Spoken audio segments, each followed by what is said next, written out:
Já, góður hlustendur, velkomin að Rauðaborðinu á mánudegi í miðri kreppu eða í upphafi kreppu. Við sitjum hérna og ætlum að reyna að glöggva okkur á þeim tímum sem við erum að lifa og til þess að hjálpa okkur til þess komin góður hópur af fólki. Það Pontus Jarlstad sem doktorsnemi í sagnfræði, anarkisti og aktivisti. Jón Gísli Harðarson sem rafvirki og tók þátt í því að byggja upp framboð á sveitarstjórnarstigi á Suðurlandi, djúpt inn í sveitum Íslands. Andrés Ingi Jónsson sem starfaði lengi vel í VG og var kosinn til þings á vegum þess flokks en yfirgaf hann út af ágreiningi við flokkseigendafélagið, getum við sagt. Og Sólveig Anna Jónsdóttir sem líka aktivisti en fórnaði sér í það að reyna að breyta verkalýðshreyfingunni innanfrá. Það sem ég ætla að reyna að gera í kvöld að ræða þetta fólk hvernig við getum fundið pólitísku baráttu okkar farveg, hvort að það sé möguleiki að breyta samfélaginu og hvar við ættum helst að starfa, hvort að við getum breytt nærsamfélaginu, kannski baráttu okkar hagsmunahóps eða hvort að við getum breytt Íslandi eða jafnvel heiminum með baráttu okkar. Og ég ætla að byrja á því að fara bara röðina og byrja á þér, Pontus, og spyrja hvaðan kemur svona pólitískt? Hver þinn bakgrunnur? Já, ég kemur frá anarkosyndikalisman, sem þessi hugmynd að verkalýðshreyfingin þarf að vera frjáls og róttæk og betra að leggja áherslu á það, frekar en að leggja áherslu á baráttu innan stjórnmálaflokkar og svo framvegis. Það minn grunnur, en svo ég búinn að vinna alls konar. Ég búinn að vera í samstöðu baráttu með flóttafólki og ég búinn að vera mjög aktív í róttæka sumarskólan, þar sem við viljum skapa svona vettvangur fyrir róttækt fólk og hittast og tala saman og þróa hugmyndir. Það svo mikilvægt og sérstaklega í þessum tímum. Og já, það svolítið mín bakgrunnur, þessi róttæka vinstri. Svo ertu að skrifa doktorsritgerð ekki sem hvað fasisma? Ég að skrifa, ég gerir mastersritgerð um fasisma og ég ætla að skrifa doktorsritgerð minn á aðeins jákvæðum nótum, svo ég valdi að skrifa andfasisma. Ég ætla að skrifa andfasisma í Norðurlöndum. En Jón Gísli, þú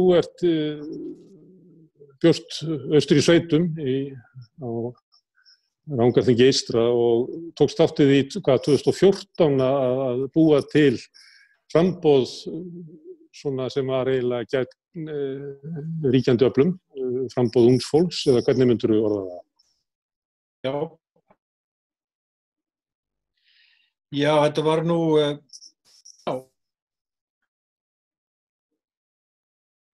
Nú heyrðu eitthvað illa í Jóni Gísla, það eitthvað sambandsleysi. Já, það spurning hvort ég reyna kannski að fara eins og þú inn á símann. Já, gerðu það bara, þú kemur inn aftur. Við skiptum það bara yfir í Andrés Inga. Þú ert kornungur maður, kornungur þingmaður. Af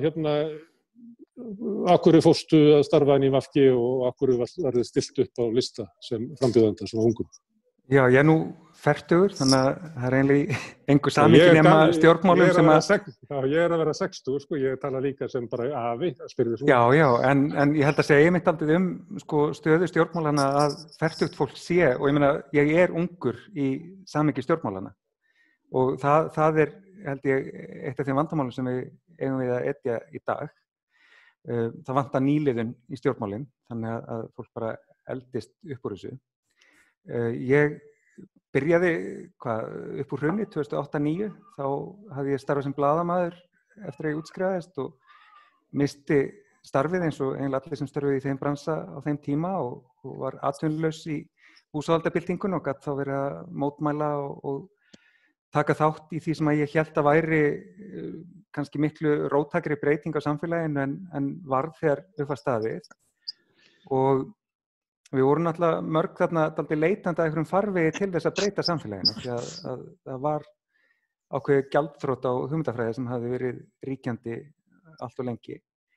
Og sum fóru og stofnuðu nýja flokka og önnur fóru í aktívism og ég valdi að ganga til liðs við Vinstri græn af því að það var svona flokkur sem ekki hafði tekið þátt í spillingunni sem var á árunum áður og gekk bara til liðs við hann sem umbótaafl og var síðan treyst fyrir því að vera í ýmsum stöðum og var meðal annars aðstofamaður tveggja ráðherra í Vinstri stjórninni, í heilbrigðisráðuneytinu í nokkra mánuði og svo í 2 ár í umhverfisráðuneytinu. Og svo bara mjakaðist ég hægt og bíndandi. Það voru náttúrulega svo tíðar kosningar að þó að skrefin séu hvert sig lítil þá urðu nógu mörg til þess að ég komst í baráttusæti bæði 2016 og 17 og inn á þing í báðum kosningum.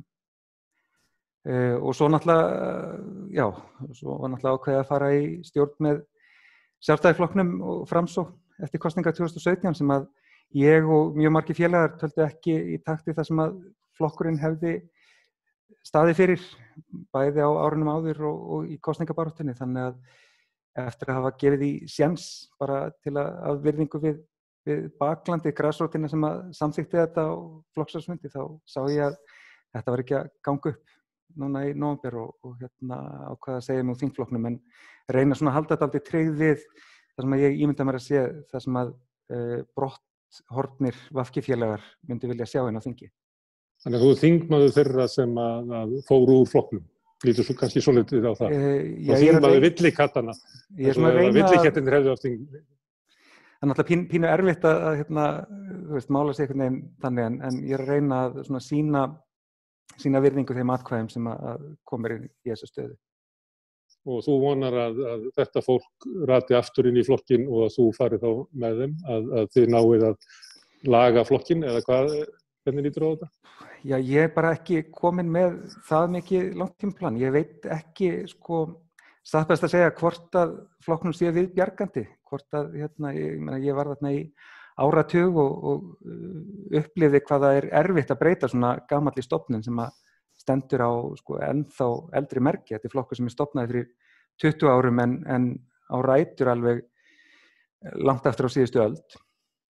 Þannig að það eru þarna draumar, vonir og þrár sem að maður kannski tengir ekkert endilega við, sem að dúkka upp allt í einu þegar að til dæmis þessi gamli draumur allaballana að mynda brú á milli ysta vinstri og ysta hægri í stjórnmálunum fyrir að raungerast og þetta er eitthvað draumur sem að ég vissi ekki einu svona verið til en hann var eitthvað í pípunum áður en ég fættist.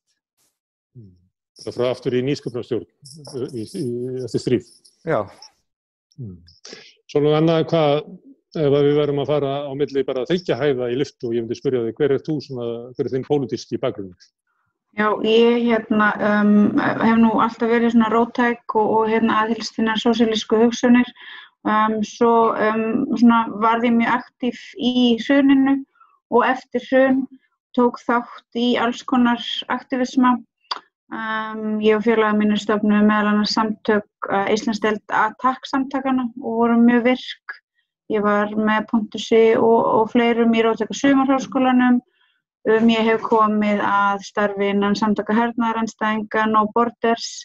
Ég var tíma í VG en ég sá þegar VG tók þátt sem sagt í loftárásunum á Líbíu og andmælti þeim ekki, þá sá ég gat ekki verið þar lengur svo ég hafði svona þar, ég bara gat ekki sætt mig við það og sneri þá baki við þeim flokki. Svo kom ég náttúrulega að stofnun Sósíalistaflokksins og svo núna búin að vera í 2 ár inn í Eflingu að reyna að gera mitt besta þar til þess að bæði breyta félaginu og láta það verða það sem það á að vera þannig að það geti sinnt og þjónustað alla sína fjölmörgu og fjölbreyttu félagsmenn og svo að félagið bara beiti sér mjög aktíft til þess að vinna markvisst að því að auka efnahagslegt réttlæti í þessu landi. Og þið voruð að klára harða deilu við sveitarfélögin hérna í kringum Reykjavíkurborg og til hamingju með það. Það er hægt að líta á það sem sigur ykkar. Já, takk fyrir. Og eitt af þessu svona sem jákvæða í samfélaginu þessi harða verkalýðsbarátta sem Efling hefur staðið fyrir. Ég veit ekki hvernig ykkur gengur að breyta hreyfingunni innanfrá, ég ætla ekki að spyrja það út í það, en þetta gefur öllum von held ég að fylgjast með baráttunni sem hefur bæði ágætt Reykjavíkurborg fyrst og svo gagnvart þessu sveitarfélögum. Já, takk fyrir. Ég er rosa bara glöð í dag. Við erum búin að náttúrulega standa í svo ótrúlega miklum átökum bara í allan vetur og erum bara búin náttúrulega, já, bara að standa okkur mjög vel og það sem ég kannski svona ánægðist með núna í dag og ég er búin að hugsa það hversu svona rosalega raunveruleg þessi þáttaka minna félagsmanna í þessari baráttu hefur verið. Það svo magnað því að ég vissi alltaf sjálf hvað mér fannst þau kjör sem okkur sem hefum starfað í þessum umönnunarbransa hafa verið búin og ég var mjög sannfærð og hafði verið mjög lengi að þetta væri bara eitthvað svona ógeðslegasta sem hefði fengið að vaxa og dafna í þessu samfélagi. En það kannski svona erfitt að átta sig á því hversu margir séu sammála manni fyrir maður fer af stað. En ég held að núna í dag þá get ég sagt það bara fullum fetum að minn svona málflutningur og það sem ég hafði verið að halda fram, stærstur hluti þeirra kvenna sem starfa inn í þessum stofnunum eru bara sammála mér. Og ég bara ótrúlega ánægð, ég bara svo ánægð með það og ég svo ótrúlega stolt af þeim og þessi svona hugmynd að skila skömminni yfir lágu laununum. Auðvitað erum við ekki búin að vinna einhvern fullnaða sigur í þessari baráttu mjög langt í frá en þetta svo ótrúlega mikilvægt að við komum saman og treystum hvort öðru og treystum okkur sjálfum, höfum sjálfstrausti til þess að koma fram og segja að það okkar ekki skömmin heldur þeirra sem að halda að það sé í lagi að reka hér umönnunarkerfi á ofurarðráni á konum. Ég er mjög stolt og ánægð í dag. Ég hef oft verið eitthvað svona vola hálf kramin eftir einhverja svona lotur en ég er það ekki núna. Ég er rosalega glöð. Og svo erum við náttúrulega að fara núna í vonandi ekki einhvern hasar eða slag fyrir fólki sem vinnur á hjúkrunarheimilunum. Það eru 1800 manns. Við eigum næsta fund þar núna á föstudaginn og vonandi bara gengur það hratt og örugglega.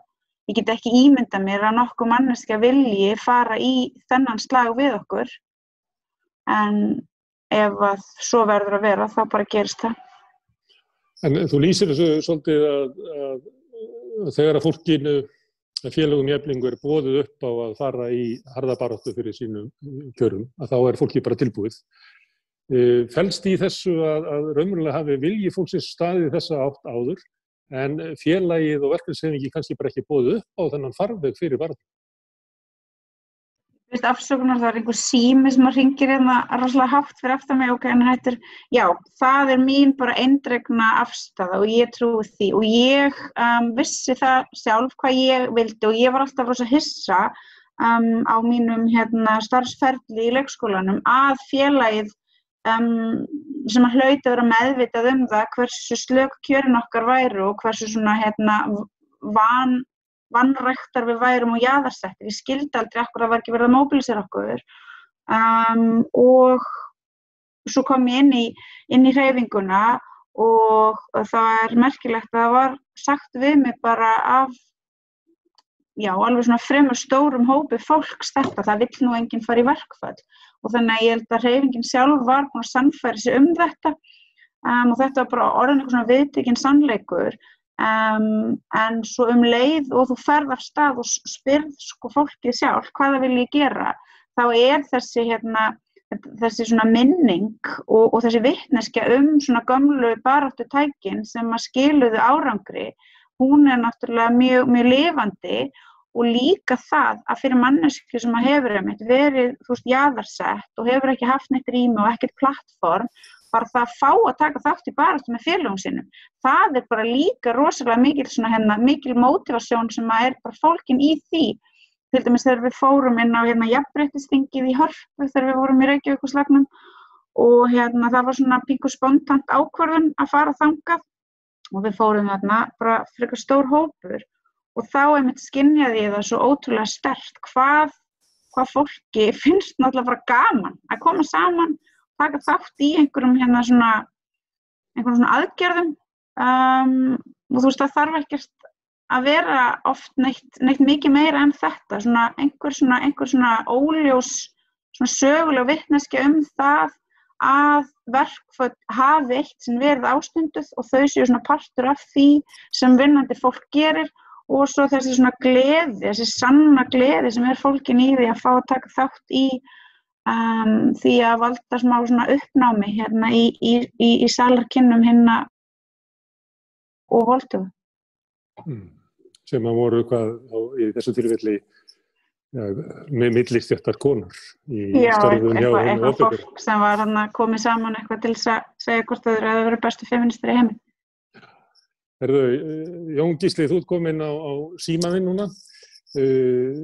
2014, þá ert þú ungu maður einhvers staðar austur í sveitum og ákveður með félögum þínum að stofna til framboðs gegn þeim flokku sem að fyrir voru. Hvað gekk ykkur til?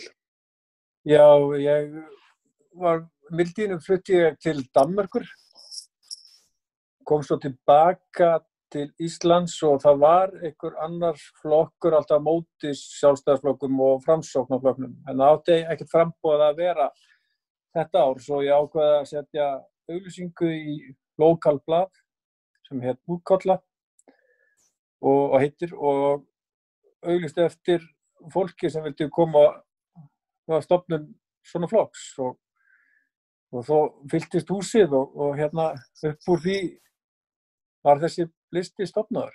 Þetta var frekar, blandaður hópur, frekar eins og kannski allaballar og sjálfstæðis einfyllingar. En grunnurinn minn var eiginlega mest eða það sem ég var náttúrulega framsóknarmaður, ég náttúrulega uppelst á Hvolsvelli, það bara var framsókn þar, kaupfélag Rangæinga og fer þá í Bændaskólann Hvanneyri og þar af framsóknaðist ég. Ég sem sagt, þegar Davíð og Halldór skráðu okkur í stríð, þá bara var það búið og það datt ég náttúrulega inn í vinstri græna hugsununa því ég frekar grænn, ég náttúrusinni. Og svo einhvern veginn fer þetta alveg fram hjá mér, bakka og allt það, þegar ég bý í Danmörku einhvern veginn, svo kemur ég tilbaka og þá, af vinstri grænast ég alveg fyllilega. Það er ennþá bitur og bið fólk afsökunar bara á því. En núna er ég svona utan, en hreyfingin starfar ennþá og ég er mjög stoltur af henni. Það er búin að vera 2 kjörnumbil og núna höfðu prinsip sem sagt að auglýsa eftir sveitarstjóra og auglýsa í allar stöður og reyna að fá fagfólk inn til þess að taka kannski á frændtyrklinni sem í sveitarfélögum. Það er rosa mikið frændtyrkli og menn vilja bara gera það sem vilja. Eiginlega var ekkert hægt að stoppa það því þetta er allt skilt, það þorir enginn að taka á vanda en þá eiginlega sameinaðist framsókn og sjálfstæðis vegna þess að þeir sáu það hagi því að skipta með sér sveitarstjórastöðunni og nú sem sagt að fæðast nýr sveitarstjóri frá framsókn núna bara í næsta mánuði. Að við sem sagt eða flokkurinn, ég var fyrir utan flokki núna því ég var í Reykjavík og það var gaman að sjá hvort að sjálfstæðismenn alltaf gefa sveitarstjóra oddvita efninum bara 2 ár. Listin ykkar, hvað hét hann? Já, hann hét Excel, við höfum slagorðið, hugsaða stórt, hugsaða Excel, extra large. Extra large. En þetta var eiginlega klofnað mest fyrir, við börðumst fyrir Skógafossi. Það átti að setja hótel beint framan hann. Og svo, við nálguðumst þetta annað. Þetta var samt ótrúlega gaman að sjá hvað svona ungir krakkar sameinuðust í þetta með svona svakalega öðruvísi bakgrunn pólitíkslega séð. En allir fóru þeir með þessa sem hugsun að berjast fyrir samfélagshugsun, að stuðla að bættu samfélagi, alveg sama hvar það stóð og svona grænt hérna berjast fyrir náttúrunni, af því að náttúran í Rangárþingi eystra mjög, glæsileg. En, Andrés Ingi, áður en ég ætla að spyrja Pontus á því hvernig maður að bjarga heiminum, að þú varst eftir í VG, Sólveig Anna var í VG og Jón Gísli var í VG og við getum talið svona fleira fólk og þau tvö eru til dæmis svona, ef maður væri að stofna stjórnmálaflokk, þá myndi maður vilja hafa þau innanborðs. Þetta fólk sem kreatíft í stjórnmálabaráttu sinni, kröftugt fólk, líklegt til þess að gera stóra og einhverja hluti, gera eitthvað. Hvað að flokki sem maður getur ekki haft þau tvö innanborðs? Og ég náði að hanga þarna inni lengur en Sólveig Anna, þannig að ég fekk að fylgjast með dálítið mörgum mitt koma inn, vongóðir eins og við vorum held ég bæði þegar við komum inn, en einhvern veginn ekki nógu mikil viðspyrnu fyrir róttækum hugmyndum. Það og ég held að sé mér hliðstæð saga að teikna sig upp í verkalýðshreyfingunni nema að hún að ganga upp þar. Þar ég held að sé hætti dálítið til yfirstéttinni, hvort sem það hjá verkalýðshreyfingunni innan stjórnmálaflokka eða inn á þingi, að vanmeta róttæknina hjá fólkinu á gólfinu. Það eins og vanti þarna millistykkið frá gólfinu og upp í yfirstéttina, þannig að fólkið sem að stýrir, það heldur að það megi ekki taka jafn stór skref og umbjóðendurnir eru að kalla eftir. Og eins og að eflingafólk sé bara mjög til í að fara í verkfall þegar eftir því kallað. Eins hefði grasrótin í VG verið til í miklu róttækri stefnuskrá, held ég, eftir á hyggja, og það hefði síðan skilað sér í öflugari þáttöku í ríkisstjórn. Þú ert að lýsa svona það sem kallaði elítustjórnmál, að forysta verkalýðshreyfingarinnar gerði svona samkomulag við SA í huganum áður eða lögðu fram kröfuna. Forysta róttækari flokkanir á þingi reynir að samræmast einhverju sem að Bjarni Benediktsson geti samþykkt og annað slíkt. Þetta eiginlega elítustjórnmál sem þetta lýsa, þannig að þegar á hólminu komið, að þá tekur fólkið í valdastöðu frekar ákvarðanir í takt hvort við annað heldur en í þeirra sem eru að vinna fyrir. Já, ég held að þetta geti síðan verið vandamálið við það að fá ekki nógu mikið af nýju fólki í stjórnmálina, því að alveg sama hvað okkur finnst stjórnmálaflokkana og skipulagt stjórnmálastarf, þá er það farvegurinn sem við höfum í dag til að stýra í gegnum Alþingi til dæmis. Og ef að flokkarnir fá ekki nýja og unga fólki, sem að Jón Gísli til dæmis náði að draga að með nýja framboðinu fyrir austan, þá erum við bara í dálítið slæmu málum sem samfélag. Þá höldum við áfram að endurtaka einhverjar gamlar og úldnar hugmyndir. Pontus, þau eru svolítið að orðið fyrir vonbrigði með stjórnmálaflokk og VG. Þú hefur aldrei haft trú á stjórnmálaflokkum eða hvað? Nei, þessi stóra spursmál bara, stjórnmálaflokkana ekki að díla við þessar stóra spurningar, eins og Íslands aðild í NATO, VG segist vera á móti, en man hefur nú ekki séð mikið gert út af því, og umhverfismálum, það græn kapitalisma, en við vitum það að græn kapitalisma mun ekki skila neitt til heiminum. Þessi stóra kritiska spurningar held ég sem mjög erfitt að vinna með í stjórnmálaflokkar. Ég held við förum fjöldahreyfingar á að halda, og fjöldahreyfingar mun það hafa einhvers konar áhrif eða vonandi áhrif eða vald yfir hvað stjórnmálaflokkana gera. En ég held líka að við þurfum að horfa á samfélagsskipulag sem byggist ekki á þetta svakalega ríkisvald. Ég meina sérstaklega þegar við tölum Ísland. Ísland pínkulítið þjóðfélag, minna en sveitarstjórn í Evrópu einhvers staðar. Það væri svo mikið auðvelt að byggja upp einhver annar skipulag heldur þetta stanslausa ríkisvald og með allt óbelti sem kemur með ríkið og ríkisvaldið.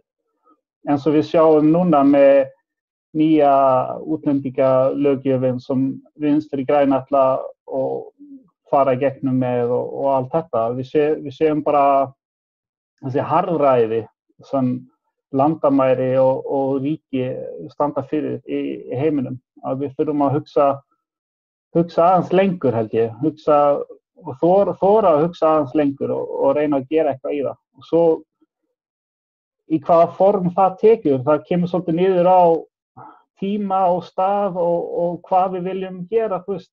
Ef við viljum berjast á móti imperialisma, ef við viljum berjast á móti kapitalisma og umhverfis, eyðingi eða eitthvað svoleiðis. Við þurfum að reyna að sameina þetta en reyna líka að finna leið sem virkar hverju tíma.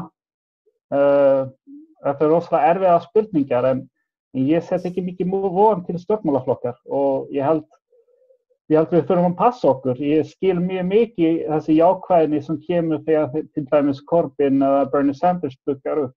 En svo fólk að setja rosalega mikið orku í það, setja rosalega mikið vinnu í það og svo kannski tekst það ekki eins og við hefum sjáð núna síðast með Corbyn og Sanders. Það tekst ekki, hvað þá?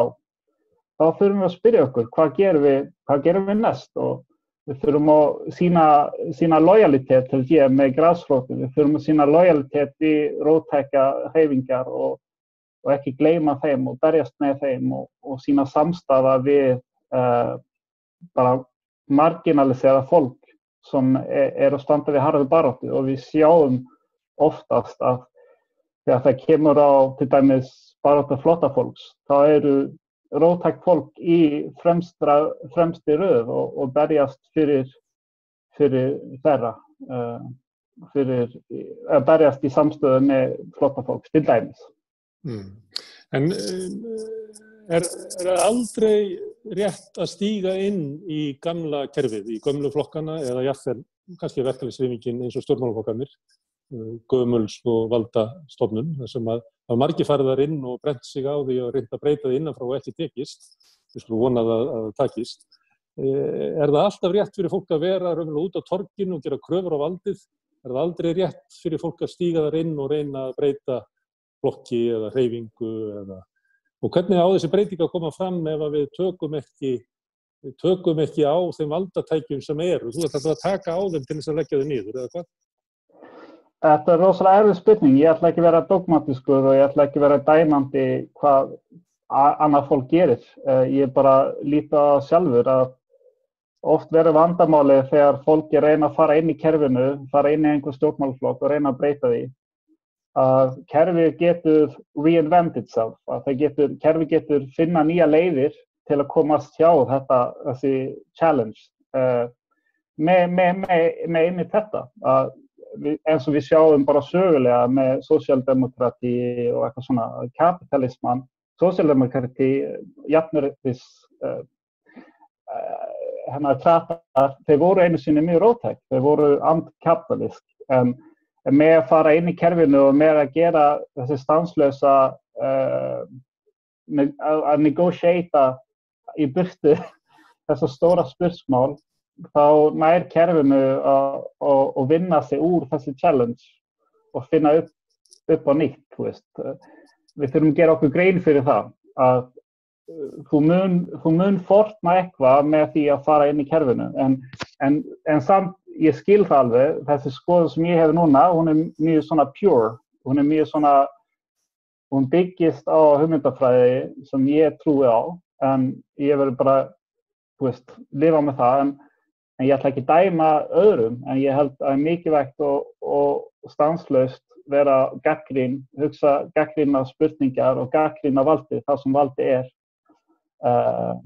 Já. En má ég spyrja þig, ef þú vilt ekki fara inn í skipulögðu verkalýðshreyfingu eða í stjórnmálaflokk, ertu ekki samt pínulítið ánægður að Sólveig Anna skuli gera það?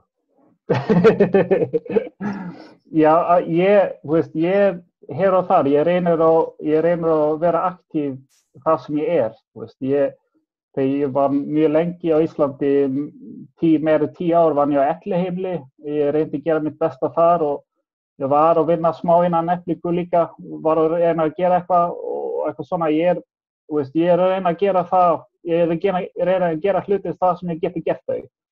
og áður ég fór í Eflingu þá voru ég mjög lengi aktíf í heimssamband verkafólks sem sem sagt aðill af IWW á Íslandi og við vorum mjög snemma með það að gagnrýna Eflingu og öðrum stéttarfélagi. Þetta var sem sagt langt síðan, þetta var 2011-12 eða lengra tilbaka í tímann. Að gagnrýna þeim fyrir að ekki takast á málefnu útlendinga, útlenskt verkafólk hérna á Íslandi. Og já, ég reynir að taka það sem ég geti gert, eitthvað, gagn. Ég ljóma púritan en ég ekki rosalega púritan, ég reyni að gera það sem ég getur. Sólveig Anna, má ég spyrja þig að því hvort að þú óttist það að gleyma þér hérna inn í hreyfingunni og vakna í daginn sem Ásmundur Stefánsson eða Gylfi Arnbjörnsson eða eitthvað? Mér finnst, nei, ég óttast það einhvern veginn ekki, sko. Ég held að ég get tekið undir mjög margt sem að Pontus segir. Ég líka svona mjög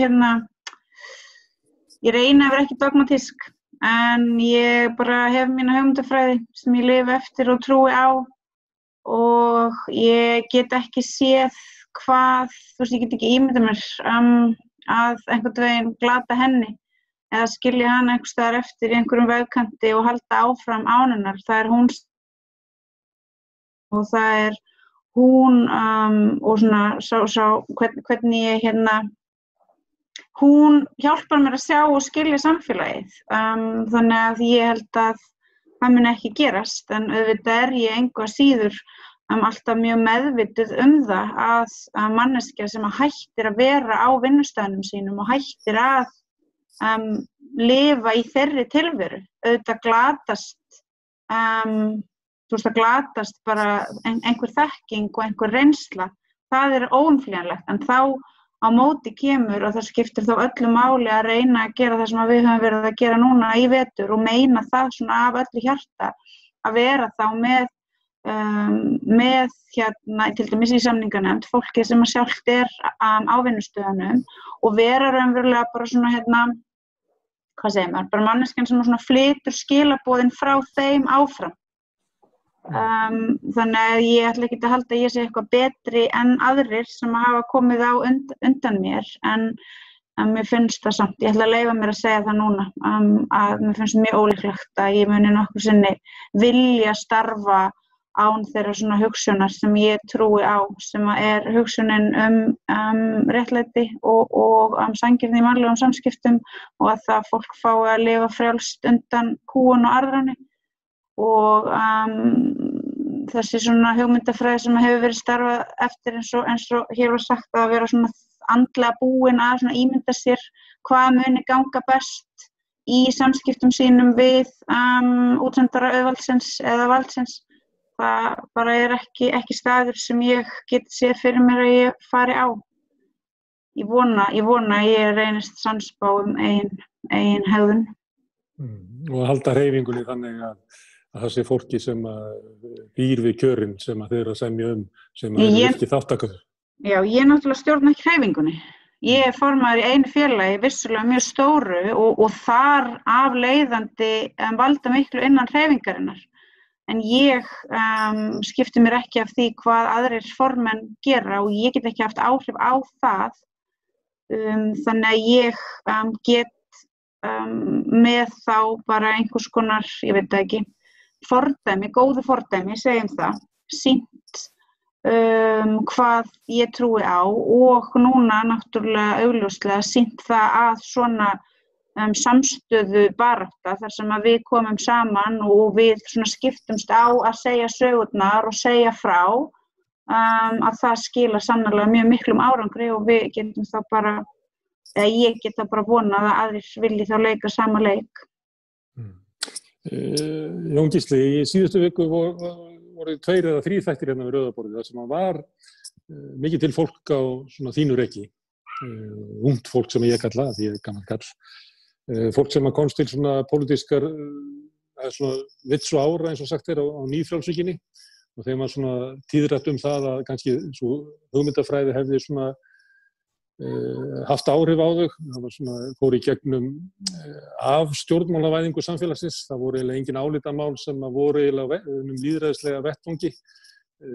Það var svolítið mikið það að vera að gera lítið úr starfi innan verkalýðshreyfingarinnar og inn í stjórnmálum. Það þótti að vera svona óhrein og óeftirsóknarverð störf.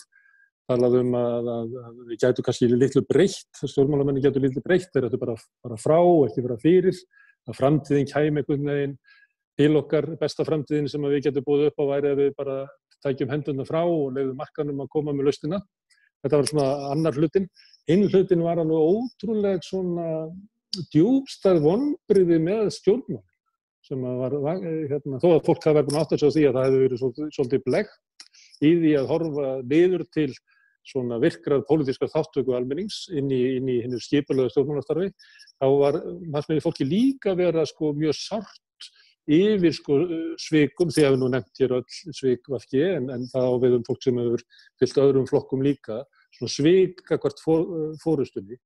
Og þá situr kannski eftir svona spurning, hvernig er hægt að fá fólk sem upplifir samfélagið svona til virkra þáttöku til þess að geta breytt samfélagið.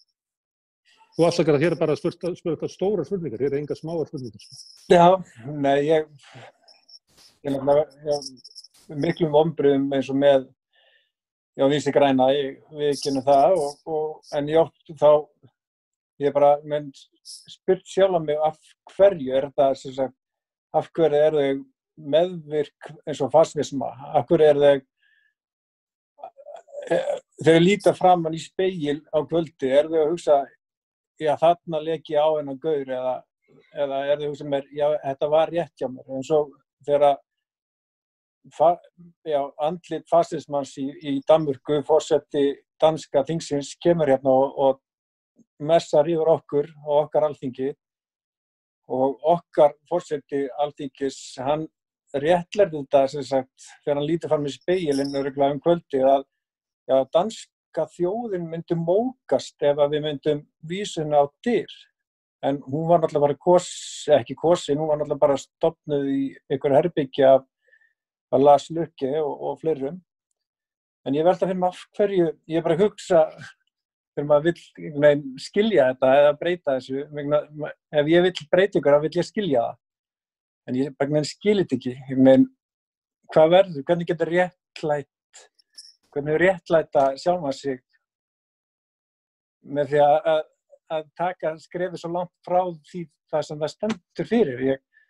En einhvern veginn vex ég ásmegi núna þegar eins og sér Sólveig og fleiri einhvern veginn berjast og vilja gera vel, þá langar mann einhvern veginn að taka þátt, en samt maður einhvern veginn smeykur að taka þetta skref út af bara einhvern veginn missi ég þá að ég sjálfstæður sem sagt rafvirki og leiðsögumaður. Ég vil frekar vera leiðsögumaður og tapa tekjum þannig séð, af því mér finnst náttúran gefa mér meira sem sagt bros í sáluna til þess að gleðja mig og aðra. Að ef eitthvað fer í gang, þá ég kannski búinn að tapa eitthvað spónur hætti mínum eða já, ég veit ekki hvernig ég á að orða þetta, en samt finnst mér.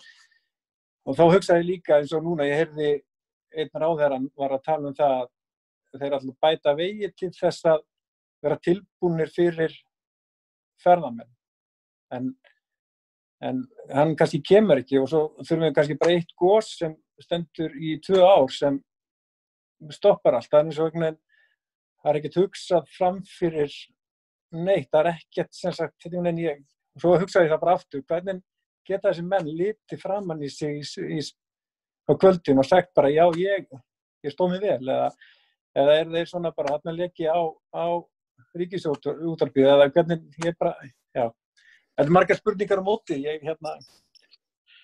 einhvern veginn fyrst manni, eins og ég segi, maður vex ásmegin en hvert maður fer til þess að reyna að breyta samfélaginu, en mér finnst eins og Andrés að gera, mér finnst það mjög gott og Sólveig og virkilega gaman að hlusta á einhver öll.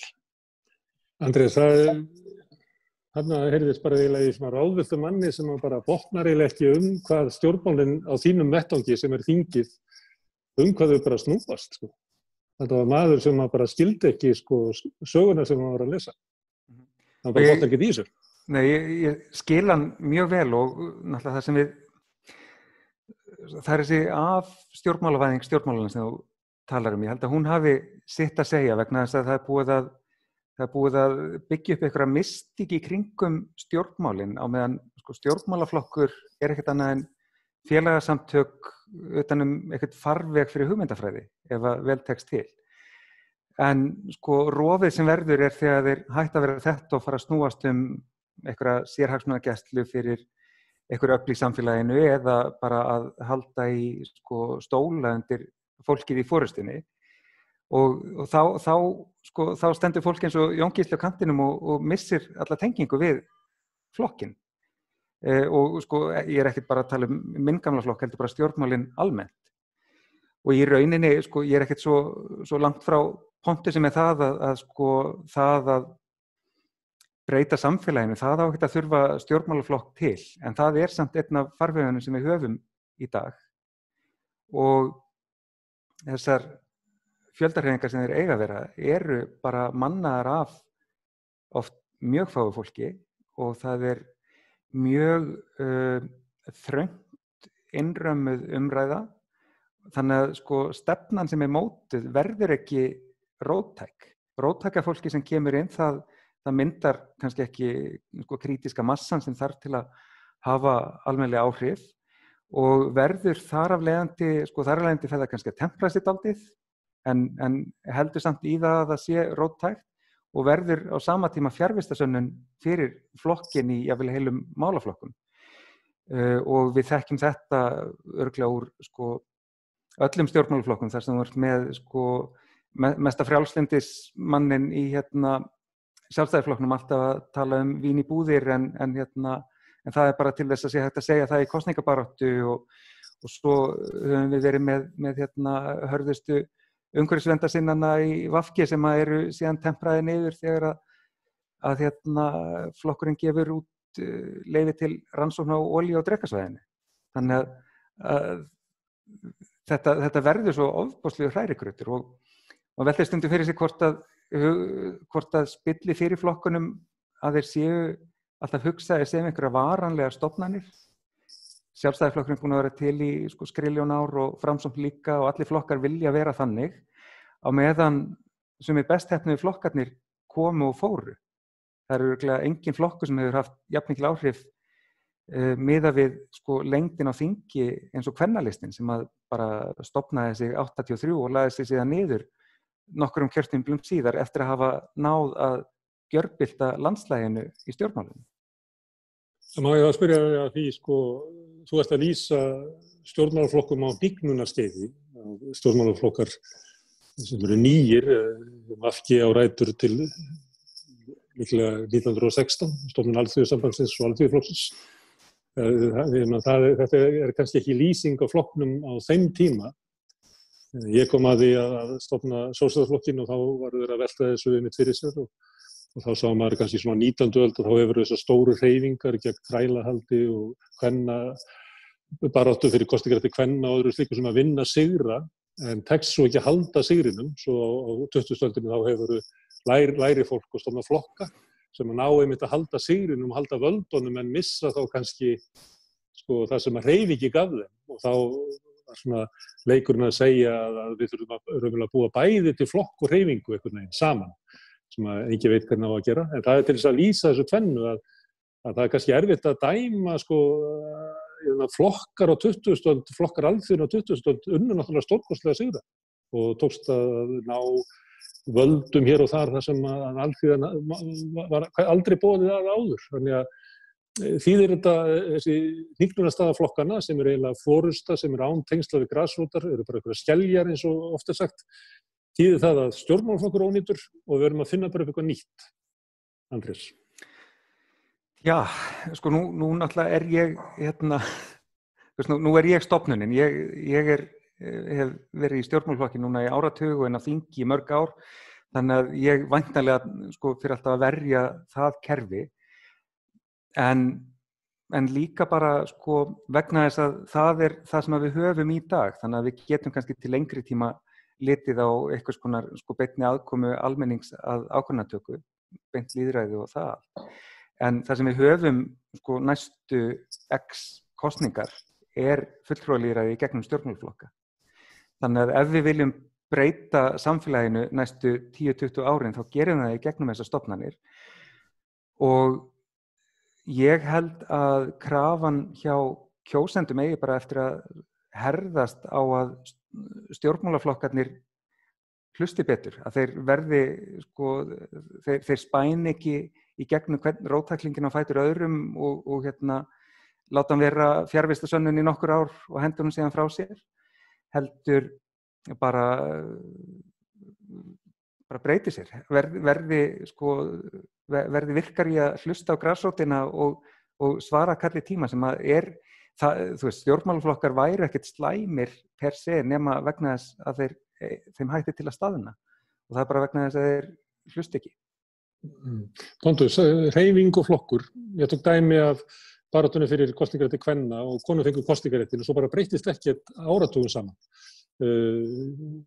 Hreyfingin fyrir gegn þrælahaldi. Þrælarnir fengu frelsi en lífverða batnaði ekki neitt. Þannig að hreyfingar eins og þú ert að tala fyrir, að það líka hægt að sjá í sögunni að þó það geti haft áhrif þá valdið alveg fljótt að læra á hreyfinguna eins og valdið fljótt að læra á flokkin og kerfið. Já, þetta rosalega stór spurning og það varasamt og alltaf að taka einhver lærdómar frá sögunni. Já, ég verður að segja það að því þetta ekki sagnfræðingur? En ég held eitt sem mikilvægt þegar við tölum fjöldahreyfingar að við þurfum að horfa á fjöldahreyfingar þar sem við ekki alltaf fá skiplega eitthvað mótmæli eitthvað svona. Við þurfum líka að reyna að byggja upp einhver vald. Að fjöldahreyfingin hefur raunverulegt vald eða áhrif í samfélagið. Að ekki alltaf vera að senda eitthvað bréf, hingja eða fanga eða fara á mótmæla á götur, eitthvað svona sem vissulega rosalega mikilvægt. En við þurfum líka að reyna að byggja upp eitthvað raunverulegt vald sem hefur eitthvað að segja, sem getur virkilega þrýst á stjórnvöldum eða sem getur þá byggt upp eitthvað í samfélagið í dag sem getur svo replacea það sem við lifum undir núna. Það eins og verkalýðshreyfing og önnur svona baráttutæki. Já, eitt dæmi náttúrulega verkalýðshreyfingin að byggja upp völd verkalýðsins gegnum verkalýðshreyfingin, að byggja upp samvinnufélag, svona cooperatives og reyna að byggja upp einhver svona auka stofnanir, byggja upp stofnanir innan samfélagið sem getur brjóta móti þessi logík, capitalist logic, þessi lógík sem við lifum undir í dag, að við getum þá sýna fram á eitthvað annaði hægt með að byggja upp stofnunar. Og þú veist, dæmi það, við getum nota verkalýðshreyfingin í það, við getum sýna fram á eitthvað annaði hægt, en svo náttúrulega innan anarkisman eins og social centers, eins og þetta dæmis andrými í Reykjavík, það bara glæsilegt dæmi hvað við getum gert, hvernig við getum lifa í samfélagi og öðruvísum notum heldur við gerum með það í dag. Það sem við deilum með okkur og það sem við deilum með okkur, það sem við byggjum upp rými, það sem samstöðu og já, eitthvað svona. Hvað með, já, ég veit ekki, ég held að við þurfum, og sérstaklega á þessum tímum, þessum erfiðum tímum COVID, þá held ég að mikilvægt og einbeita sig og finna nýja leiðir. Við vitum það að við getum ekki fara út og mótmæla á sama hátt. Við þurfum að finna nýja leiðir til að byggja vald og til að hafa áhrif á samfélagið. Já. Svolítið annað. Pontus minntist áðan á vonbrigðin með Corbyn og Sanders. Ég veit að þú dvaldir lengi í Bandaríkjunum og horfðir til kosningabaráttu Sanders og dáðist á honum líklega eins og hann er svo á sinn hátt svona magnaður stjórnmálamaður á margan hátt og Corbyn setti nýjan tón inn í vinstri baráttuna í Evrópu. Nú einhvern veginn nú eiginlega komið haust í sögu þessar vakningar sem var bæði í Bretlandi og í Bandaríkjunum. Hvernig slæri þetta þig? Voru við nörruð til þess að vonast til þess að hægt var að breyta þessum breiðu, stóru flokkum sem eru í þeim löndum þar sem eru einmenniskjördæmi? Voru róttæklingar að vanmeta afl flokkseigenda félagana? Mikill munur á, baráttunni í Bretlandi og svo í Ameríku, og Corbyn náttúrulega mjög svona þessi svona gamli, solid, sósíalíski stjórnmálamaður sem einmitt hefur bara svona fyllt sinni og haldið fast í sína afstöðu þrátt fyrir allar neoliberal árásir og svo framvegis. Og ég hef alltaf haldið mjög mikið með þeim báðum, en samt svona af kannski ólíkum ástæðum. Ég hélt svo ótrúlega mikið að ég vonaði svo rosalega mikið að Sanders myndi einhvern veginn ná svona raunverulegum árangri, og það var bæði einmitt vegna þess að ég margt sem hann sagði sem bara höfðaði mjög sterkt til mín, og mér fannst mjög gaman og fallegt að sjá hvað svona svokallað alþýðu fólk var hrifið og hvað greinilega það sem hann var að segja svona resonateaði við þeirra lifuðu reynslu, en ég var líka alltaf svo mikið að vona hann næði árangri af því að ég bara held svo ótrúlega mikið með fátæku alþýðu fólki í Bandaríkjunum, vegna þess að meðferðin á því á síðustu áratugum, og auðvitað bara alltaf, en á síðustu áratugum hefur bara verið svo óbærilega skelfileg, og aðstæðurnar sem að þeim boðið að lifa við eru svo fráleitar og svívirðilegar, og Bandaríkin eru svo eitrað samfélag, og það hefur náttúrulega Bandaríkin hafa eitrað út frá sér allan heim. Og hann til dæmis, þrátt fyrir að kannski ýmislegt svona í hans utanríkis pólitík og svo framvegis, og mörgum hefur ekki þótt hann vera nógu afdráttarlaus með ýmsa hluti, en hann í það minnsta hefur gert það sem að mér finnst vera mjög aðdáunarvert og virðingavert. Hann hefur talað opinskátt imperialismann og glæpi Bandaríkjanna í svona alþjóða samhengi og svo framvegis, og þannig að mín svona von til þess að hann myndi ná einhvern veginn að svona brjótast í gegn, hún var mjög raunveruleg, og ég veit ekki, ég hef ekki fylgst núna vel með því sem að gerast með verkamannaflokkinn í Bretlandi, þannig ég ætla ekki eitthvað að tjá mig það, en ég held að það sem að Bernie Sanders og hans fólk hafi gert í Bandaríkjunum sé alveg raunverulegt, en ekki einhvern veginn bara svona fjara út 1, 2 og 3. Ég held að þau hafi náð að móbilisera hópa fólki sem að muni ekki hverfa svo glatt einhvern veginn aftur bara inn á sín heimili í vonleysið.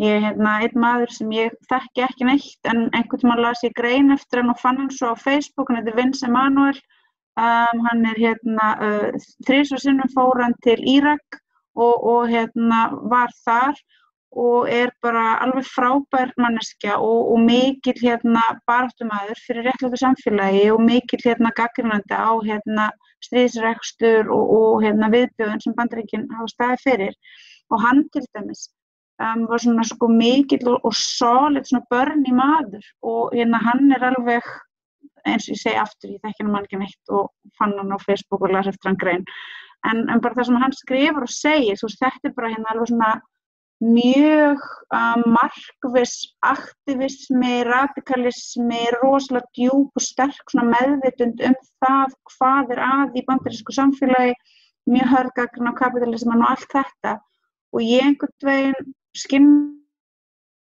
fólki sem svona kommentar og hjá honum, þessi bara svona djúpa von að það sé hægt að byggja upp einhverja hreyfingu, og þetta var ekki svona, já ég veit það ekki, ég þekki það kannski ekki nógu vel, en ég skynjaði ekki með Bernie Sanders þetta væri svona eitthvað svona típisk einhver svona hreyfing að taka yfir einhvern veginn flokkinn eða eitthvað, heldur svona raunveruleg alvöru hreyfing sem að ætlaði sér að reyna að nota flokkinn til þess að komast einhvern veginn nær valdinu. Þannig að ég get ekki horft á baráttu Bernie Sanders og upplifa hana sem eitthvað svona flop eða failure. Bara ég get það ekki. Ég sé hana sem virðingaverða, mikilvæga og ég meina bara hvernig hann hefur talað, orðin sem hann hefur notað, fólki sem hann að búa til pláss fyrir. Þú veist, ég bara mjög þakklátt fyrir að það gerðist.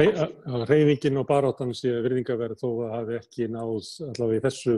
Já, og ekki nein sérstök áhrif á demókrataflokkið. Og ekki bara virðingaverð, heldur lífsnauðsynleg. Af því það þarf að kenna fólki bara að hugsa hlutina og tala hlutina á vissu nótt og eins og í Bandaríkjunum sem það ekki verið neitt pláss fyrir svona talsmaðarhópum.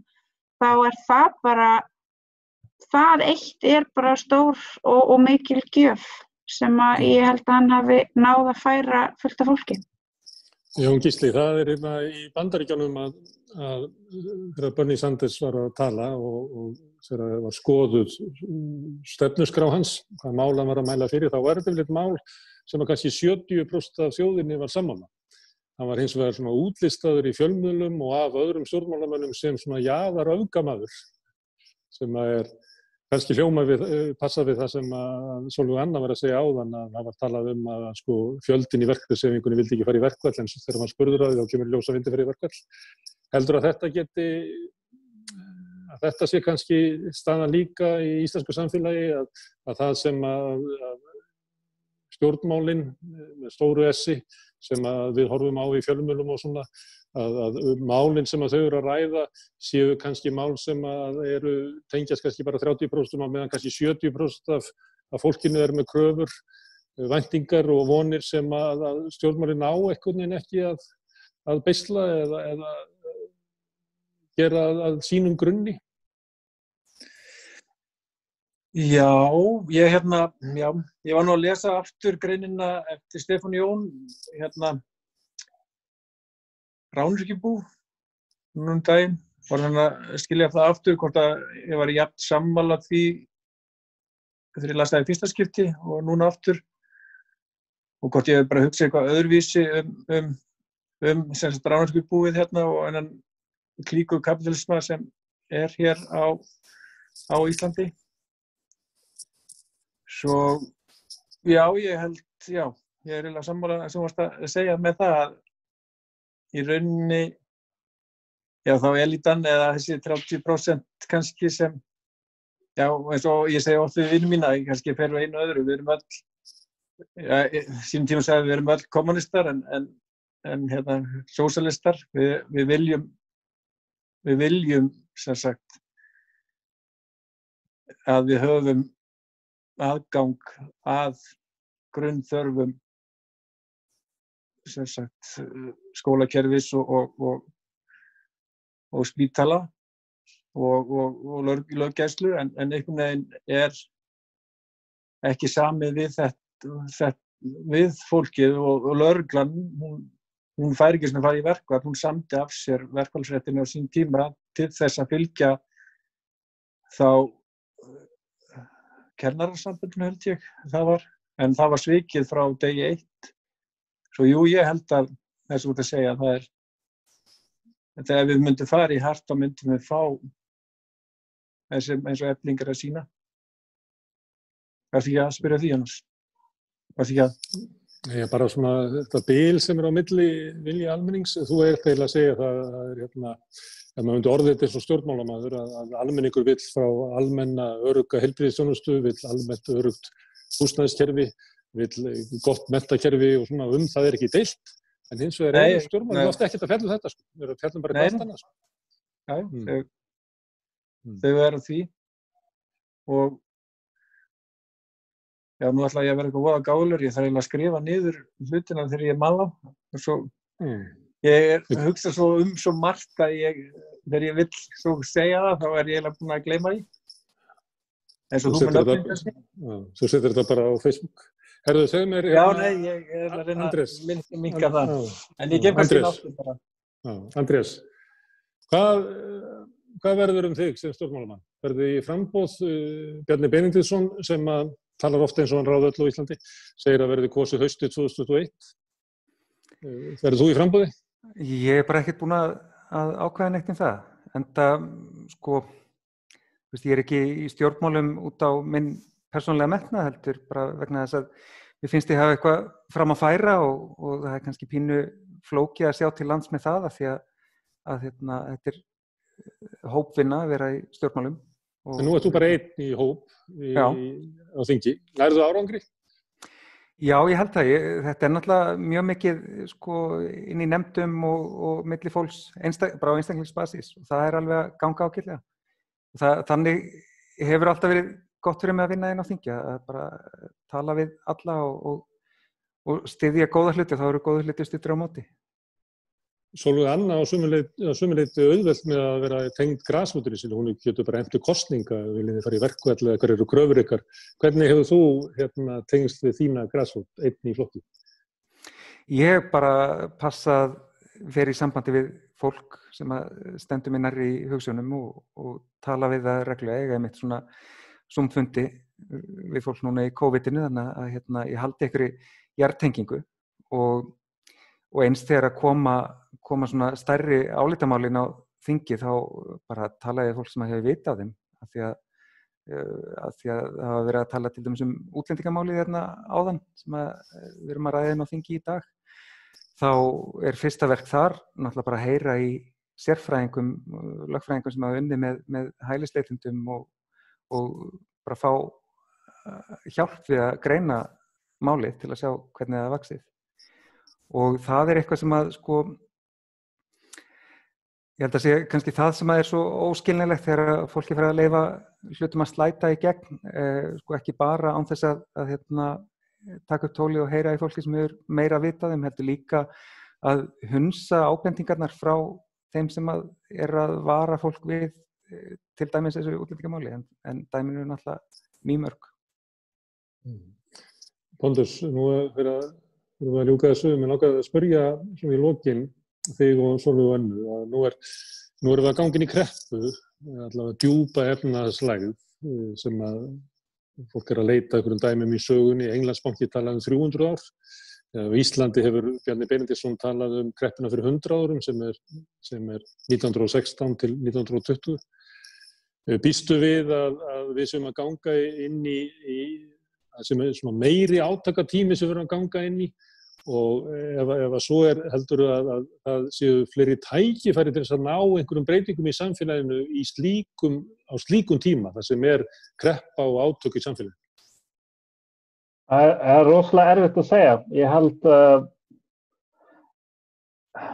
held að til þess að það getur sjá einhver svona raunverulegu breytingu þá þarf róttæk þurfa að vera sýnileg og þau þurfa að hafa einhver áhrif og vissulega að gera fullt af flottum hlutum innan verkalýðshreyfingin en öðrum stórum málum þá eins og umhverfisbarátta og samstöðu með flóttafólki og þessum málum þá held ég að þessi róttæka hugsjónir ekki eins sýnileg eins og það mætti vera á Íslandi í dag og það erfitt að sjá, á sjálfsögðu getur man oft vona að það myndast tækifæri en maður þarf líka að grípa tækifærin og einhver þarf að vera til staðar til að skipuleggja og fólk þurfa að koma saman og skipuleggja sér og já, ég vona það sannarlega því ég held annarkvort siglum við inn í nýtt tímabil í sögunni af bara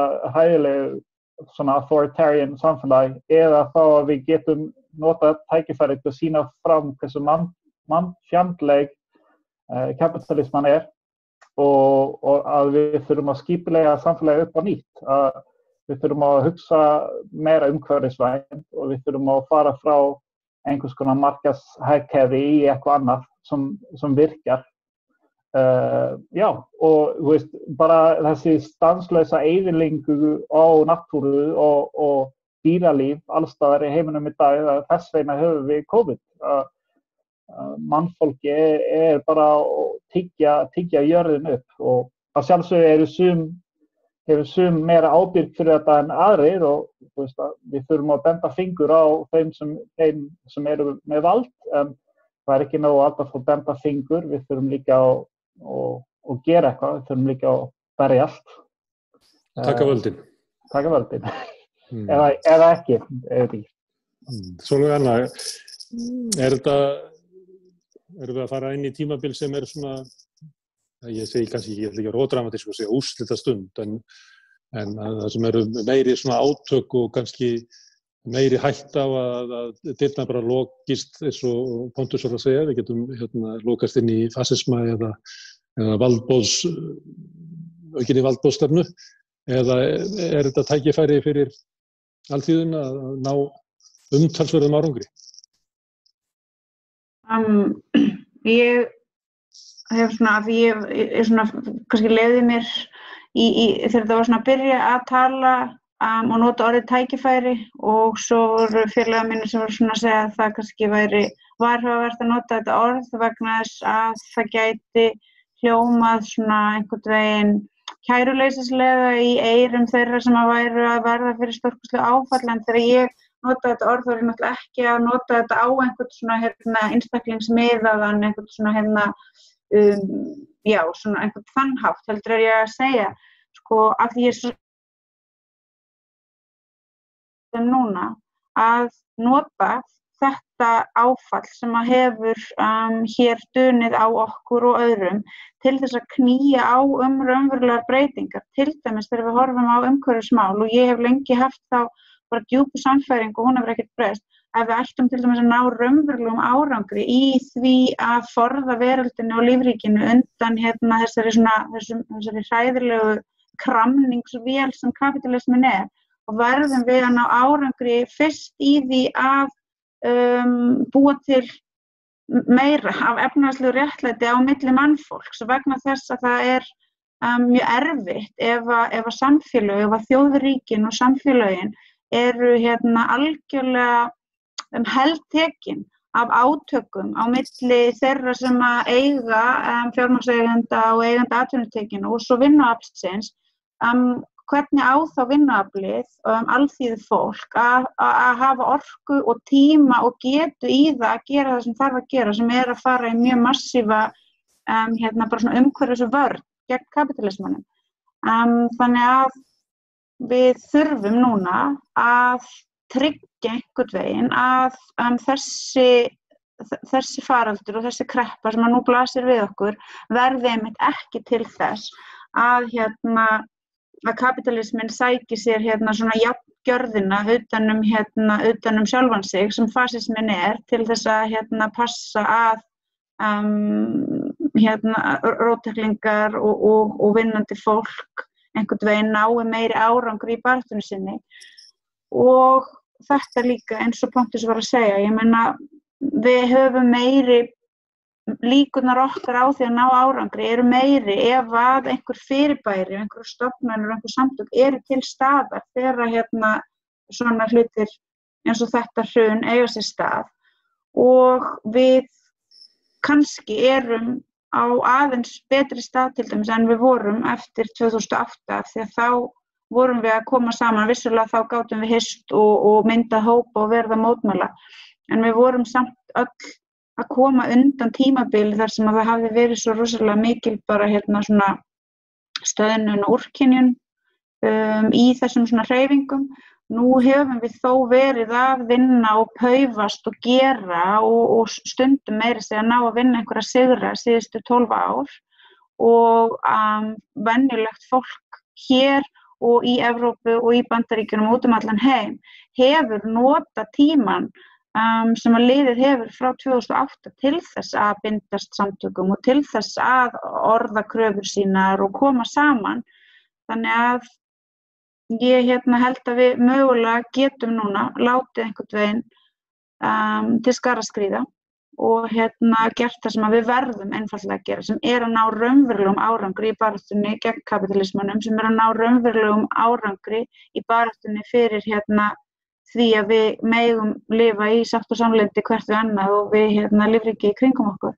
En auðvitað er ég ekki fædd í gær og ég ímynda mér ekki að þessi barátta verði auðveld, og ég hef engar grillur það einu sinni að það sé eitthvað sjálfsagt að hún vinnist, alls ekki, en engu að síður þá ætla ég að leyfa mér að trúa því að við getum að við stöndum saman og erum einmitt svona bara svolítið djörf og frek til plássins að þá getum við komist áfram að því við bara einfaldlega getum ekki gert það. Þá bara algjörlega, ég meina þá þetta bara, það of hræðilegt að hugsa það. Það bara ekki einu svona hægt að ímynda sér það. Við tökum öll undir þetta, ég sé að þeir kinka allir kolli út að tala og við látum þetta verða lokaorðin í kvöld. Þau hafa komið hingað að Rauða borðinu, fólk sem hefur sýnt með virkni sinni og að það vill hafa áhrif á samfélagið, allt með ólíkum hætti. Pontus Jarlstad, Jón Gísli Harðarson, Andrés Ingi Jónsson og Sólveig Anna Jónsdóttir. Þakka ykkur kærlega fyrir að koma og spjalla við mig og leyfa áhorfendum að hlusta. Og áhorfendum þakka ég kærlega fyrir að ljá þessu samtali eira. Við höldum því áfram hérna á morgun klukkan 8 annað kvöld. Þá verða komnir aðrir gestir að ræða þessa áhugaverðu tíma sem við lifum. Takk fyrir í kvöld.